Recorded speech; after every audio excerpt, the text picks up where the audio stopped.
नमस्कार, सार्वमंथन न्यूज महाराष्ट्रमध्ये आपलं स्वागत. पाहुयात आजची सविस्तर बातमी. अहिल्यानगर शहरात पुन्हा एकदा बेकायदेशीर कत्लीचा थरार उघड झाला आहे. मुकुंदनगर परिसरात निर्दयतेने डांबून ठेवलेल्या गोवंश जनावरांची सुटका करत पोलिसांनी मोठी कारवाई केली आहे. तब्बल 10,70,000चा मुद्देमाल जप्त तर मुख्य आरोपी फरार. नेमकं काय आहे प्रकरण, पाहूया विशेष रिपोर्ट. अहिल्यानगरच्या मुकुंदनगरमध्ये चालू होतं एक भयानक वास्तव.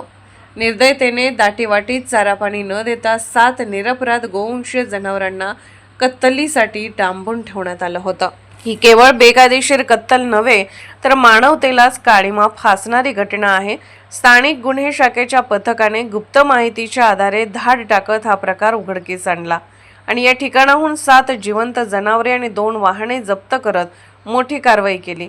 7 गोवंशीय जनावरांची सुटका, 10,70,000चा मुद्देमाल जप्त, मुख्य आरोपी फरार. पोलिसांची मोठी कारवाई. सलीम समीर कुरेशी आणि इरफान कुरेशी हे दोघे आरोपी जनावरे खरेदी करून कत्लीसाठी आणत होते, पण पोलिसांच्या सतर्कतेमुळे त्यांचा डाव उधळला. घटनास्थळी उभ्या असलेल्या वाहनांमधून जनावरांची वाहतूक केल्याचेही स्पष्ट झाले आहे. प्रश्न असा आहे, शहराच्या मध्यभागी असा बेकायदेशीर धंदा सुरू कसा? प्रशासन झोपेत होतं का? आणि अजून किती ठिकाणी सुरू आहेत असे कत्तलखाने?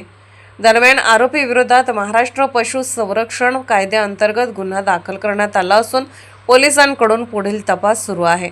पण या घटनेमुळे एक गोष्ट स्पष्ट झाली आहे, कायद्याचा धाक दाखवणं गरजेचं आहे, अन्यथा अशा अमानुष घटना थांबणार नाहीत. अहिल्यानगरमधील ही कारवाई म्हणजे कायद्याचा धाक दाखवणारी मोठी पावलं असली तरी फरार आरोपी कधी सापडणार आणि अशा घटनांना पूर्णविराम कधी मिळणार हे पाहणं महत्त्वाचं ठरणार आहे. सार्वमंथन न्यूज महाराष्ट्र, अहिल्यानगर. सार्वमंथन न्यूज महाराष्ट्राला लाईक करा, शेअर करा, सबस्क्राईब करा.